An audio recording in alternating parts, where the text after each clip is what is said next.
Baik, Assalamualaikum warahmatullahi wabarakatuh. Selamat pagi, salam sejahtera untuk semuanya. Baik, teman-teman mahasiswa mata kuliah media pembelajaran bahasa sastra Indonesia. Kali ini ya, untuk pertemuan minggu ini saya tidak bisa mendampingi secara langsung dalam kelas begitu karena ada satu dua keperluan yang tidak bisa saya tinggalkan. Maka materi pada pertemuan hari ini saya sampaikan melalui video pembelajaran ini. Nah, materi pada kesempatan kali ini adalah terkait dengan produksi media video pembelajaran. Nah, materi ini merupakan lanjutan dari materi yang sebelumnya. Di materi sebelumnya kalian sudah membuat garis besar isi media, membuat jabaran materi, kemudian membuat naskah untuk video pembelajaran.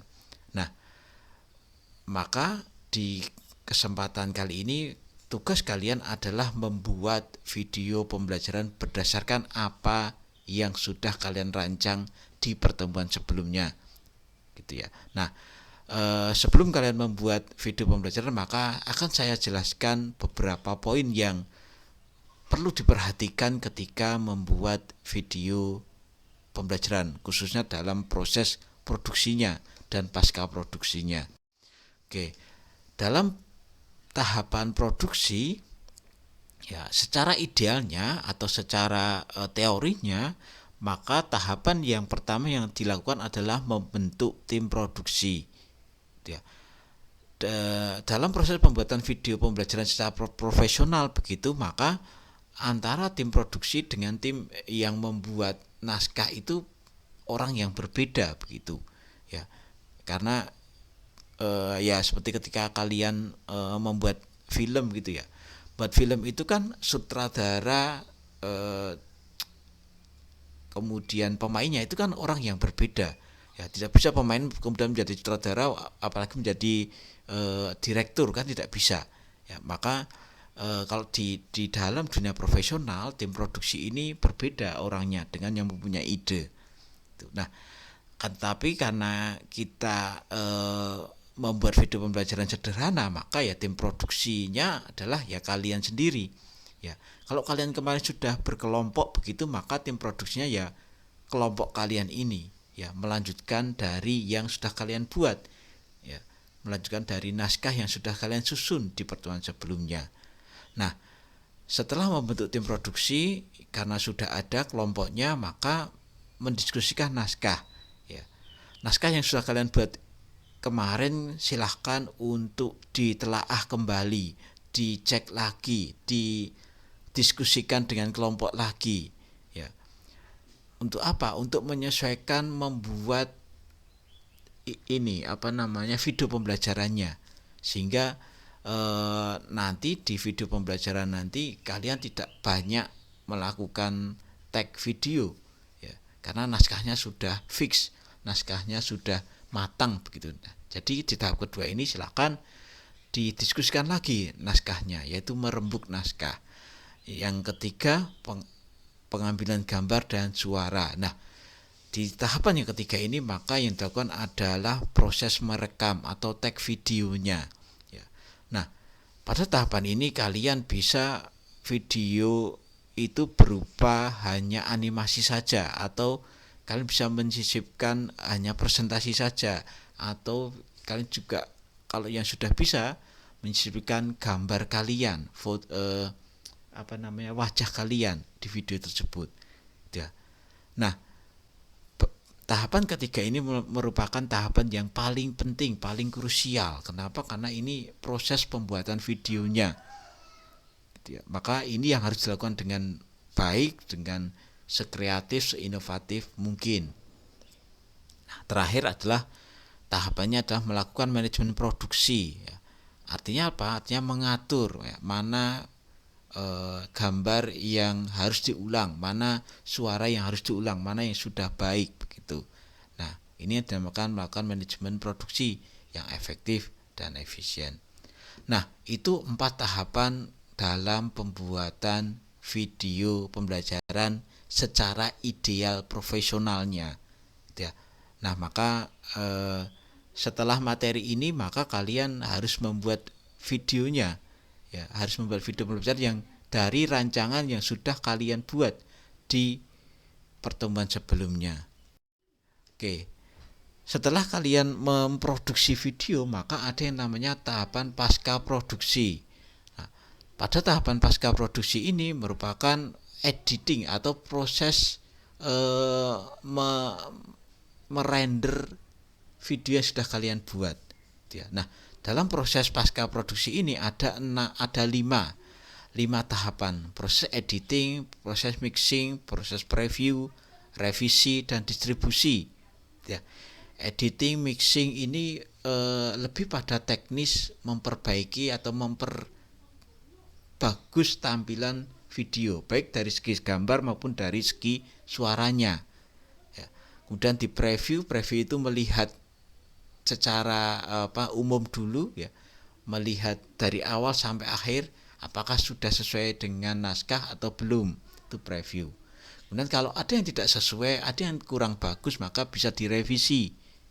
Terakhir adalah didistribusi atau diunggah, ya, disebarluaskan begitu.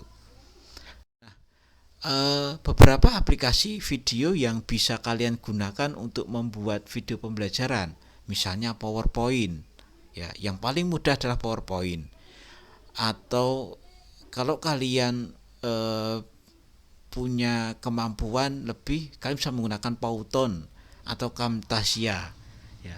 Dua aplikasi ini, Powtoon dan Camtasia ini aplikasi video yang semi profesional, ya. Kalau Powtoon itu berbasis online, Camtasia itu tidak. Kalau Camtasia kalian harus menginstal ke laptop atau komputer kalian, gitu. Nah, dan ini cukup berat aplikasinya Camtasia. Nah, atau yang paling mudah lagi, kalian menggunakan Zoom, ya, tinggal merekam Zoom saja. Kalian membuat presentasi kemudian direkam melalui Zoom, itu sudah sangat mudah, gitu ya. Dan kalau kalian anak medsos begitu, ya, kalian bisa menggunakan TikTok atau Instagram untuk membuat video pembelajarannya.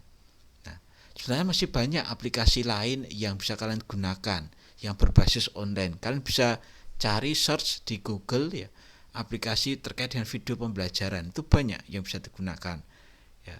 Ada yang namanya Camscan, apa ya, bukan Camscanner,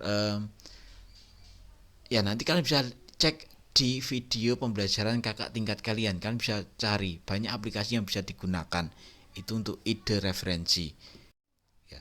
Nah, ini adalah video pembelajaran yang saya buat, ya, animasi sederhana dari PowerPoint, ya.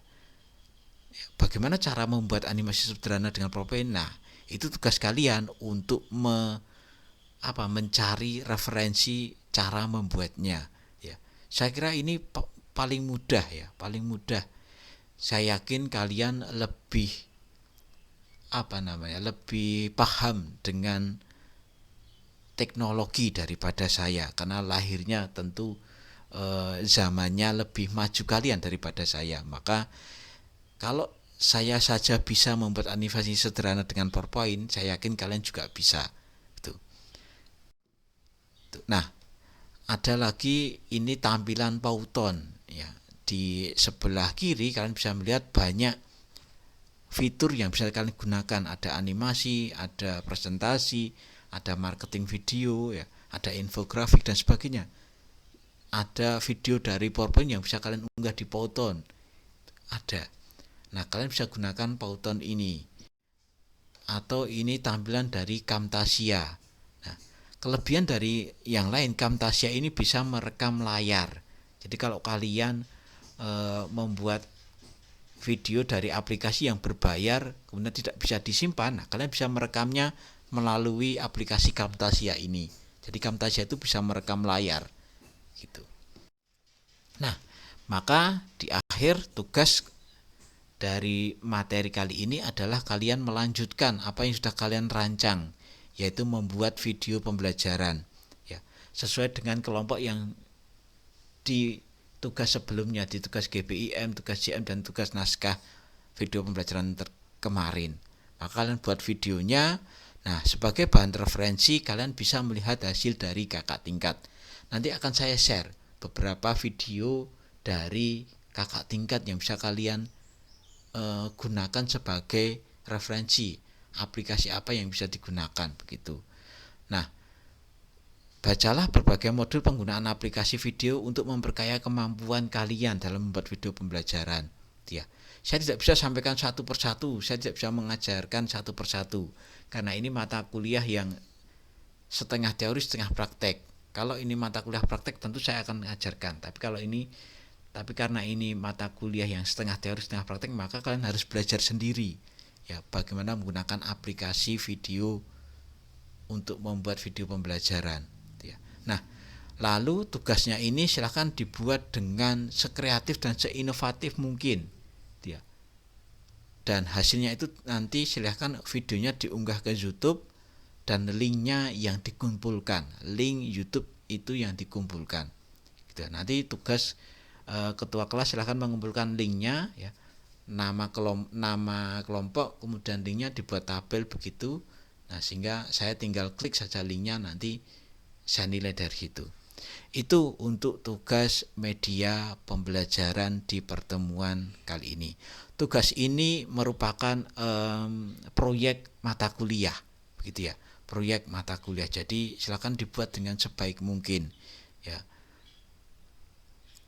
Gitu. Dan waktu untuk pengerjaannya cukup lama gitu ya, karena terpotong libur lebaran, maka saya beri waktu pengerjaannya sampai pertemuan kedua setelah libur lebaran gitu ya, pertemuan kedua setelah libur lebaran.